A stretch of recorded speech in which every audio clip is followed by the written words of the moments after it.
Israel ও যুক্তরাষ্ট্রকে পাল্টা আক্রমণে যুদ্ধবিরতির জন্য যখন ট্রাম্প রাশিয়ার পুতিনকে ফোন করছেন, চীন সহ বেশ কয়েকটি দেশ যখন ইরানকে যুদ্ধ বন্ধের জন্য আবেদন করছে, ঠিক সেই মুহূর্তে একটি খবর সামনে এসেছে যে ইরানের শক্তিশালী মিসাইল হামলায় নেতানিয়াহুর মৃত্যু হয়েছে। আর এই খবর যখন বর্ণনা করছেন মার্কিন এক গোয়েন্দা কর্মকর্তা, তার বরাত দিয়ে ইরানের বেশ কিছু গণমাধ্যমও নেতানিয়াহুর নিহতের খবর প্রকাশ করেছে।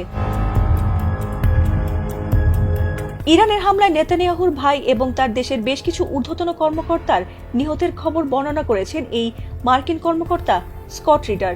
তিনি জানিয়েছেন কিভাবে ইরানের ভয়াবহ হামলায় কোনোভাবেই প্রতিরোধ করতে পারছে না ইসরায়েল, কিভাবে শক্তিশালী হামলায় নেতানিয়াহু সহ তার ভাই নিহত হয়েছেন। যদিও এই যুদ্ধে ইরানের সবচেয়ে বেশি ক্ষতি হয়েছে, তারপরও তাদের পাল্টা আক্রমণে ইসরায়েলের আয়রন ডোম ধ্বংস হয়ে যাওয়ার পর দিশেহারা হয়ে পড়েছে ইসরায়েলি বাহিনী। ঠিক যুদ্ধের এমন মুহূর্তে ইসরায়েলের প্রধানমন্ত্রী বেনিয়ামিন নেতানিয়াহুর মৃত্যু যেন ইরানের কাছে ইসরায়েলের পরাজয় ঘটার মতোই খবর। ইসরায়েলের সিজারিয়ায় অবস্থিত নেতানিয়াহুর পারিবারিক বাড়িতে নতুন করে ব্যালিস্টিক মিসাইল হামলা চালিয়েছে ইরান। আর সেই হামলায় এবার ইসরায়েলের প্রধানমন্ত্রী বেনিয়ামিন নেতানিয়াহু ও তার ভাই ইদ্দো নেতানিয়াহু নিহত হয়েছে বলে জানিয়েছেন স্কট রিডার। এমনকি সেই হামলায় ইসরায়েলের জাতীয় নিরাপত্তা মন্ত্রী ইতামার বেন গাভিরও গুরুতর আহত হয়ে হাসপাতালে আছেন, আর তার বাঁচার সম্ভাবনাও নেই, এমনটাই জানা গেছে এই গোয়েন্দার বরাতে। সম্প্রতি তিনি রাশিয়ার সংবাদ মাধ্যম আরটিকে দেওয়া এক সাক্ষাৎকারে এসব দাবি করেন।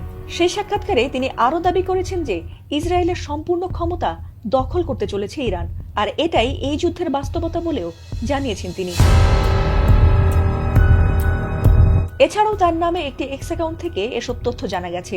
আর সেই এক্স পোস্টের বরাতে এক প্রতিবেদনেও তাদের নিহত হওয়ার বিষয়টি জানিয়েছে ইরানের তাসনিম নিউজ।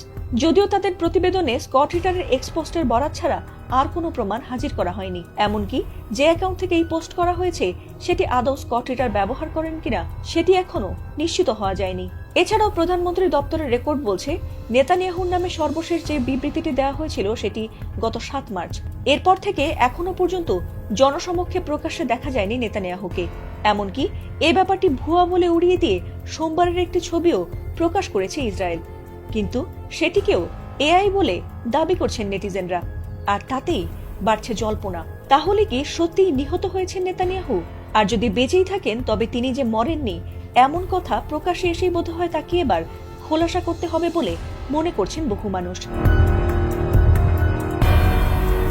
ফাতিমা সুলতানা, এটিএন বাংলা।